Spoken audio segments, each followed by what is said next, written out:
garotinho, olá garotinha, mais uma aula de filosofia na quarentena para os primeiros anos do ensino médio, né? Essa aula é uma continuação da primeira aula dos pré-socráticos, né? A origem da filosofia e os pré-socráticos. Naquela aula vimos, né, as escolas jônica, Tales, Anaximandro, Anaxímenes, e a escola pitagóricas, né, com Pitágoras e Filolau. Dessa vez nós veremos aí o embate entre os filósofos Parmênides e Heráclito e a defesa, né, que Zenão faz de Parmênides, né? Bom, é a aula final aqui do pensamento pré-socrático, daqueles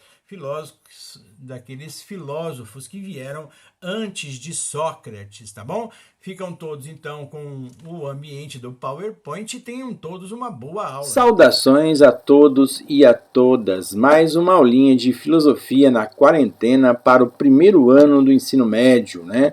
Na outra aula, nós falamos sobre a origem da filosofia e os primeiros filósofos pré-socráticos.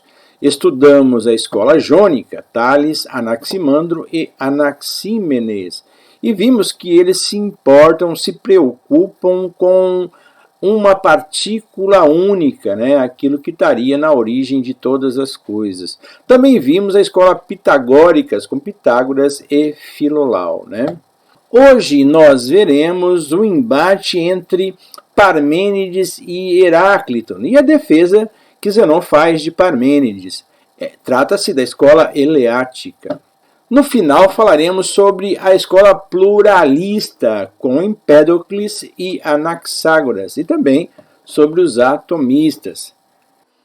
Antes de falarmos desse embate intelectual entre a essência e a aparência, eu gostaria de perguntar para vocês, pensem aí, eu sei que vocês não vão me responder, porque eu já estou aqui, é assincrônico, né? Não é sincrônico a nossa relação, eu estou gravando uma aula para vocês verem mais tarde, então vocês não responderão agora.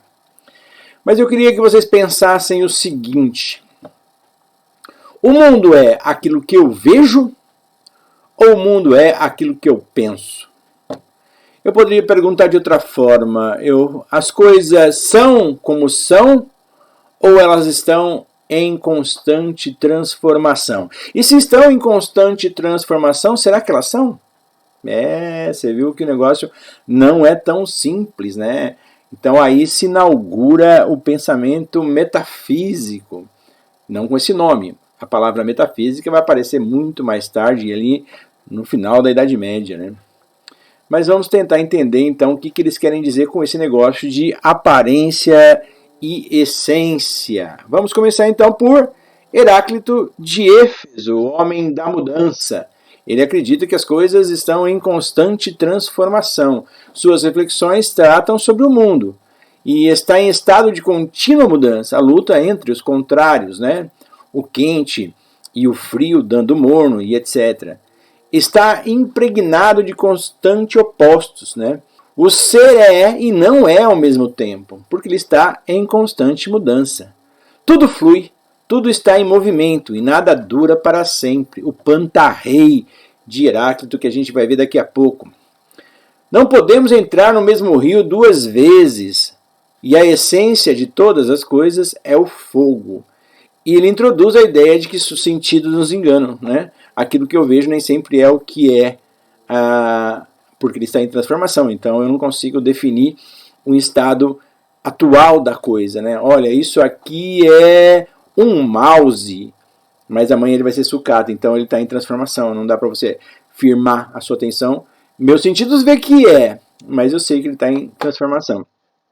Ele também é considerado o pai da dialética. A dialética vai se desenvolver ao longo do tempo por vários filósofos, né? Depois dele, o que vai se apegar ao pensamento dialético vai ser o Platão, né? Que vai escrever dessa forma de diálogos, inclusive. Mas a dialética, como nós conhecemos hoje, ela vai se firmar com Hegel, né? E depois profundamente criticada por Marx, como a gente pode ver mais tarde. Vamos tentar então entender o que esse moço, esse menino chamado Heráclito nos legou, né? Vamos começar então pelo texto resumo, né, da obra do Giovanni Reale, né, a História da Filosofia, tomo 1. Tudo escorre. O mundo é dirigido pela luta dos contrários, que se compõe de harmonia. O princípio é o fogo logos, a razão. Então esse fogo logos é inteligência. Heráclito de Éfeso herda dos Milésios, né, Tales, Anaximandro e Anaxímenes, o conceito de dinamismo universal, por isso que ele fala de princípio fogo logos, né, racionalidade. Mas aprofunda de modo conspícuo. Tudo escorre. É a proposição emblemática de Heráclito. Indica o fato de que o devir é uma característica estrutural de toda a realidade. O mundo é um fluxo contínuo que nunca para, uma constante guerra de opostos, como a gente vai ver, né?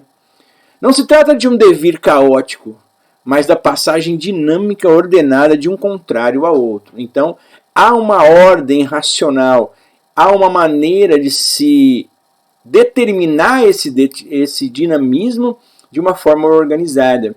É a guerra de opostos, que no conjunto se compõe de harmonia de contrários. O mundo é, portanto, guerra nos particulares, mas paz e harmonia no conjunto. Então, no conjunto há uma ordem, né, uma organização que nos permite identificar as coisas como elas são. Mas por trás dessa ordem, né, existe lá uma guerra de contrário no particular.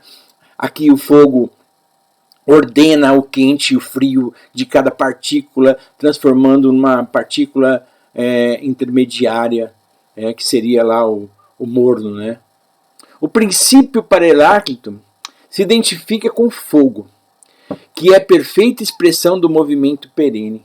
E justamente na dinâmica da guerra dos contrários, o fogo vive da morte do combustível, transformando-o continuamente em cinza, mas se manifesta harmonicamente como chama de modo constante. O fogo está estreitamente ligado com o conceito de racionalidade, logos, razão de ser da harmonia do cosmos. Heráclito foi levado a salientar a alma em relação ao corpo e também a assumir algumas posições órficas, né? Nós já havíamos falado, quando falávamos de Pitágoras, né, essa com tangência da filosofia, com essas questões subjetivas da alma, principalmente, né? E o orfismo, ele se centra a sua atenção justamente na dinâmica, né, das reconstituições da alma em relação à perenidade do corpo. Tá? Então vamos aprofundar essa questão do movimento primeiro. O tudo escorre, o pantarrei. O dinamismo da realidade implícito no pensamento dos três milesianos é explicado por Heráclito de modo acentuado. Eis aqui os 3 fragmentos mais célebres a respeito. A quem desce no mesmo rio, sobrevêm águas sempre novas. O que ele quer dizer com isso? A quem desce no mesmo rio, sobrevêm águas sempre novas. Porque se você entrar 2 vezes no mesmo rio, a água que te banhou a primeira vez já foi embora. Você está sendo banhado por outra água, mas a hora que você olha para essa água já é outra, porque ele está sempre em movimento. Não se pode descer 2 vezes no mesmo rio.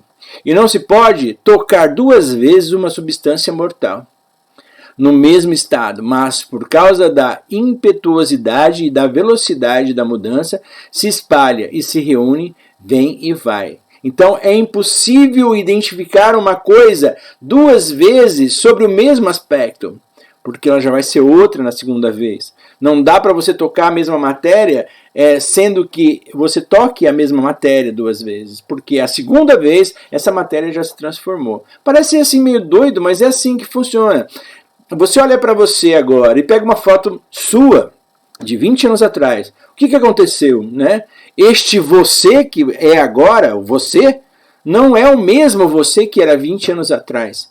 Você está em processo constante de transformação. Daqui a pouco você já não é mais você, porque você escutou a minha aula e agora você está modificado por dentro. Você sabe quem é Heráclito, por exemplo, né? Descemos e não descemos no mesmo rio, nós mesmos somos e não somos, porque toda hora, a cada minuto, eu me transformo, eu me reorganizo. Eu não percebo isso no dia a dia. E nem eu acho que as pessoas que estão à minha volta, mas fica distante de alguém por 10 anos, por exemplo, você vai perceber que é muito diferente quando você reencontra. Tá? E isso seria aí o Panta-Rei, né, o Tudo Escorre de Heráclito. Recentemente, né, tem o Bauman, ele fala muito dessa questão da fluidez, né, das histórias. Não existem mais coisas sólidas, né? A água, né, ela, na fluidez da água, ela consegue se adaptar às coisas novas, aos novos caminhos. Ela não para nunca, né? Se você estanca ela, mas ela vai arrumar um jeito de romper essas barreiras ou ela vai achar outro caminho. Isso é a fluidez, né, que o Bauman vai descrever na humanidade de hoje, né? É muito parecido com o que o Heráclito falava lá, o Panta-Rei. O nosso amigo Parmênides, né, ele vai se opor a Heráclito, não? Não admite a mudança e o movimento. O ser é único, imutável e eterno, né? Vai acontecer isso na questão das ideias platônicas, a gente vai ver em um outro momento, né? Porque as ideias de Platão, elas também são perfeitas, elas não mudam nunca. O que mudam são as cópias, né? Aqui na Terra, aquilo que a gente faz, a gente presentifica as ideias em objetos, em coisas, e essas coisas mudam, mas as ideias perfeitas vão se manter lá, assim como imaginava o nosso amigo Parmênides, né? Ele que vai instituir essa diferença entre a razão e a sensação. A sensação mostra um múltiplo cambiante, não é válida para o conhecimento, porque eu me engano, né? Eu vejo a coisa, aí ele vai falar assim, olha, o que o Heráclito estava falando lá é que você está vendo, mas é só aparência, são suas sensações, e elas não são válidas para o conhecimento, porque o que é válido é a razão. Ele pensa o uno, eterno, imóvel, única via para o conhecimento, né? Essa visão, essa dualidade, né, entre sensação e razão, ou aparência e essência, né, vai permear todo o pensamento metafísico, tanto de Platão como de Aristóteles, como a gente vai poder ver. Da mesma forma que fizemos com o nosso amigo Heráclito, vamos fazer com Parmênides também, fazendo uma alusão ao texto resumo, né, do Giovanni Reale. Então vamos ler e tentar entender passo a passo. Parmênides de Eleia, fundador da escola eleática, no seu poema sobre a natureza, que se tornou célebre, descreve 3 vias de pesquisa. A primeira da verdade absoluta, a segunda da opinião falaz, ou das opiniões falazes, e a terceira da opinião plausível. Vamos à primeira, que é a mais complicada, vamos tentar entender pedacinho por pedacinho. Então, a primeira via afirma que o ser existe e não pode não existir, e que o não ser não existe. Então, aí agora ele está falando não de coisas aparentes, aquilo que a gente vê com os nossos sentidos, mas de um ser que determina a coisa e a coisa imutável. O ser existe e não pode não existir. E o não ser não existe. Eu não posso pensar no não ser. Dessa afirmação, né, de Parmênides derivarão aí, outras consequências. Vamos à primeira, né? Fora do ser não existe nada e, portanto, também o pensamento é ser. Não é possível para Parmênides pensar o nada. Então, se eu estou pensando alguma coisa, a ideia que eu formo na minha cabeça daquela coisa, por exemplo, de novo, eu tenho aqui o mouse, eu tenho uma ideia na minha cabeça sobre o mouse. Então, esse pensar, segundo Parmênides, também é ser. Eu não posso pensar um nada na minha cabeça. Em segundo lugar, o não ser é não gerado. Bom, ele não foi criado. Por quê? Porque se ele for criado, ele é criado de alguma coisa que não é. Então é nada. Então vamos ver como ele coloca lá, ó. Porque, de outro modo, deveria derivar do não ser, mas o não ser não existe. É exatamente o que eu falei. Ele não pode ser criado, porque se criado, é criado a partir de um nada, o não ser. Então ele não é criado, ele sempre está. A ideia que eu tenho do mouse, por exemplo, sempre existiu. Isso vai ficar mais claro lá em Platão, ele vai se apropriar disso mesmo e vai criar lá um mundo perfeito com todas as coisas possíveis, né? Em terceiro lugar, ele é incorruptível, porque de outro modo deveria terminar no não ser. Então, se ele se corrompe, se ele termina, como por exemplo propunha Heráclito nas coisas em mudança, né, ele termina no nada. Então, como nada não existe, então ele não pode se corromper. Além disso, não tem passado nem futuro. Por quê? Se de outro modo, uma vez passado, não existiria mais. Ou na espera de um ser futuro, ainda não existe. E se ele não existiria mais ou não existe, então ele é não ser. E não ser não existe. E portanto existe em um eterno presente, é imóvel, é homogêneo, todo igual a si mesmo, porque não pode existir mais ou menos ser, ele é igual a si mesmo sempre. É perfeito e, portanto, pensado de forma esferiforme. Para os gregos, a perfeição, alguns gregos, né, a perfeição era essa esferiformidade, né, uma coisa que não tem começo nem fim, é uma coisa sempre, né, a esferiformidade. Tá? É limitado, enquanto no limite se via um elemento de perfeição. É uno. Portanto, aquilo que os sentidos atestam como em devir e múltiplo é, consequentemente, tudo aquilo que eles testemunham e é falso. Então, os sentidos nos mostram coisas que, na verdade, não são, né? Mas elas não são no sentido heraclitiano, né? Mas para Parmênides, não. Parmênides tem que existir um ser, né? A segunda via, que é a das opiniões falazes, né? Segunda via é a do erro, na qual, confiando nos sentidos, admite que existe um devir e cai, por conseguinte, no erro de admitir a existência do não ser. Se eu penso naquilo que meus sentidos identificam e vejo a perenidade que existe nesses sentidos, né, nas coisas que eu vejo, então eu me engano, porque eu só vejo a aparência, né, não a essência.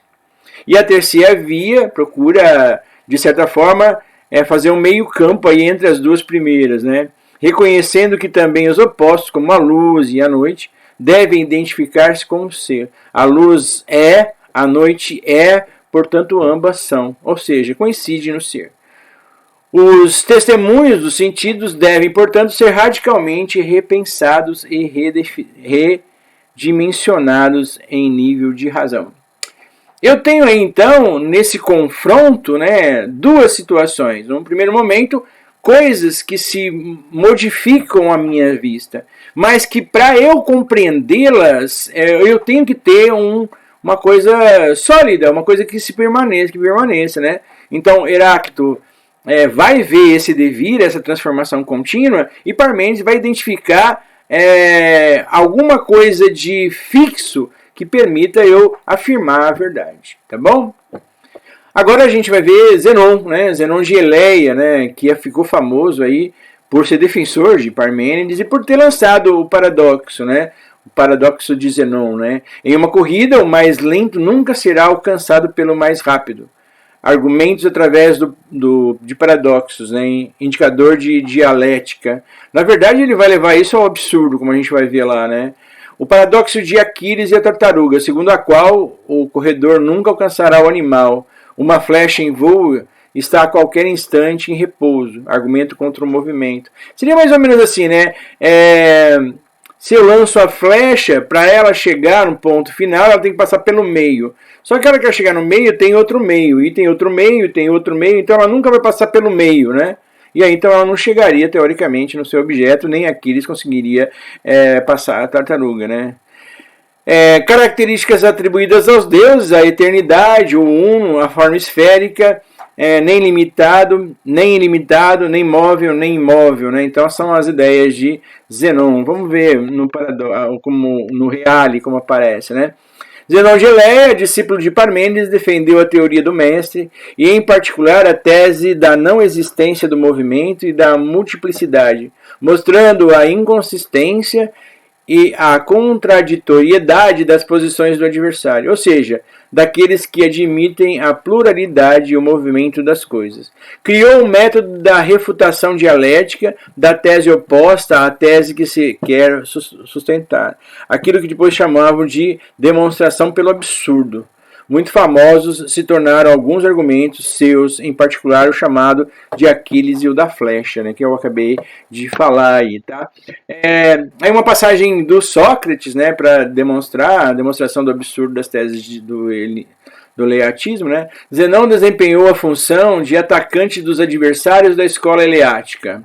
Com efeito, procurou defender as teses de Parmênides, mediante sistemáticas refutações das teses contrárias dos adversários para reduzi-los ao silêncio. Nasceu com ele, assim, o chamado demonstração pelo absurdo, de que ao invés de demonstrar uma tese partindo de determinados princípios, procura prová-lo, levando ao absurdo a tese contrária. Eis o texto de Parmênides de Platão, que explica bem a estrutura do método de Zenão.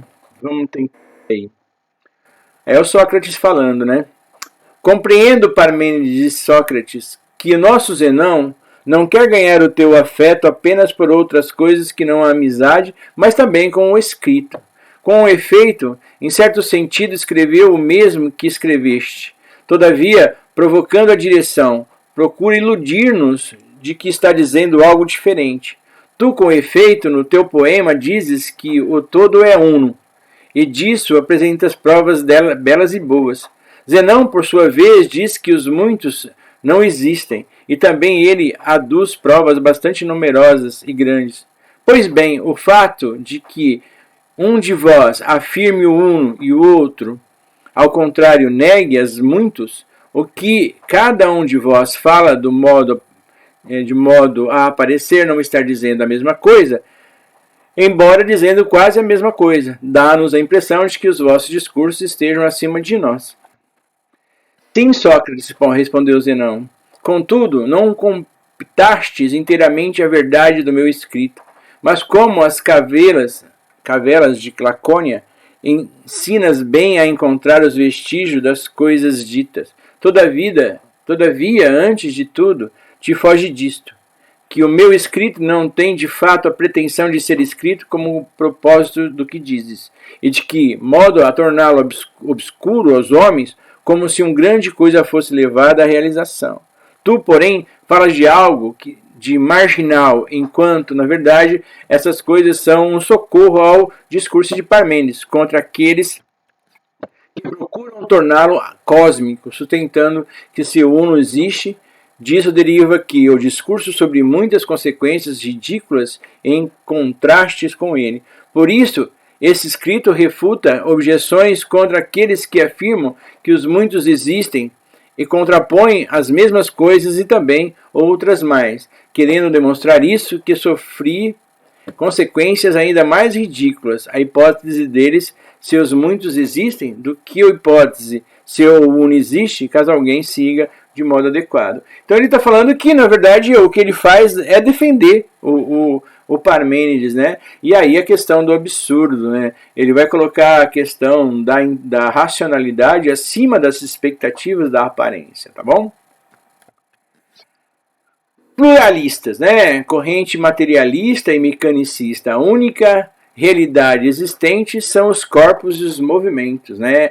Empédocles, Anaxágoras e os atomistas reagem contra as ideias de Heráclito e Parmênides, né?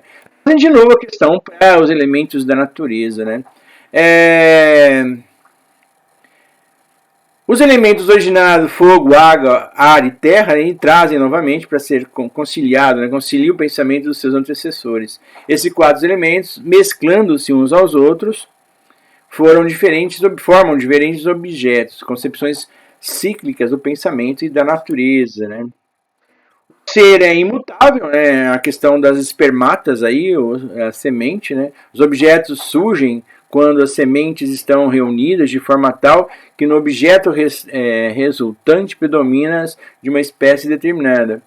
O tudo está em tudo, né? Então, a quantidade de sementes, a organização da semente que vai dar origem às coisas, né? Os atomistas, Leucipo de Demócrito e Demócrito de Abdera, né? Desenvolve a filosofia de Empédocles. Há um número infinito de unidades indivisíveis. Os átomos, que seriam os espermatas lá, diferem em tamanho e forma, mas são idênticos entre si. tem as mesmas características que as de Parmênides, né? O ser de Parmênides. Não tem nenhuma qualidade, exceto a de ser sólidos e impenetráveis, infinitos em seu número, agitam-se no vazio ao acaso, e aí ao acaso vão determinando coisas e fazendo com que coisas diferentes se surjam, né? Então as espermatas ou aí os átomos, né, em diversificados números vão dando origem a coisas distintas. O tema central sempre foi o da natureza, né? As soluções, então, monismo nos físicos e jônicos e o Parmênides, né, com o ser em si, os dualismos, como o de Pitágoras, e o pluralismo de Empédocles, Anaxágoras e Demócritos, né? Quanto à questão do conhecimento, né, começa-se a levantar discussões de verdade e aparência, razão e sentidos, como a gente viu aí nessa disputa entre Heráclito e Parmênides, né? Os pré-socráticos, então, a gente viu todos, né? A escola jônica, que busca o arqué, né? Tales, Anaximandro e Anaxímenes, pitagóricos e os números, Pitágoras e Filolau. A escola eleática, né, reflexão sobre o mundo, Parmênides, Heráclito e Zenão. A escola pluralista, movimento, Empédocles, Anaxágoras e os atomistas. É isso aí, gente. Então aí nós pudemos ter uma visão geral aí dos principais filósofos pré-socráticos, né? Aí nas próximas aulas desenvolveremos temas mais diversos, né? Usando aí os pensamento filosófico histórico como ferramenta para filosofar, para pensar. Fiquem todos bem e até a próxima. Esse negócio de filosofia não é uma coisa tranquilinha, não, né? Deu para perceber aí que essas questões acabam mexendo com a cabeça da gente, né? Nós vimos então essa emblemática disputa entre a aparência e a essência, né? O devir, a constante mudança das coisas, ou a ideia de um ser que não muda nunca, uma ideia que não muda nunca, né? Vimos aí então Parmênides e Heráclito, né? E vimos também a defesa que Zenão faz de Parmênides, discutindo em um dos textos do Platão, falando com Sócrates. Também vimos a questão dos pluralistas e também dos atomistas, né? E com isso acabamos essa aula sobre, né, os pensadores pré-socráticos. Em outro momento falaremos deles também, mas associado a outras temáticas, a outros assuntos do contexto da filosofia de modo geral. Bom, então é isso, né? Fiquem bem. Não se esqueçam de se preservar aí contra as ameaças do coronavírus, tá bom? Fiquem em casa. Um abraço a todos e até a próxima.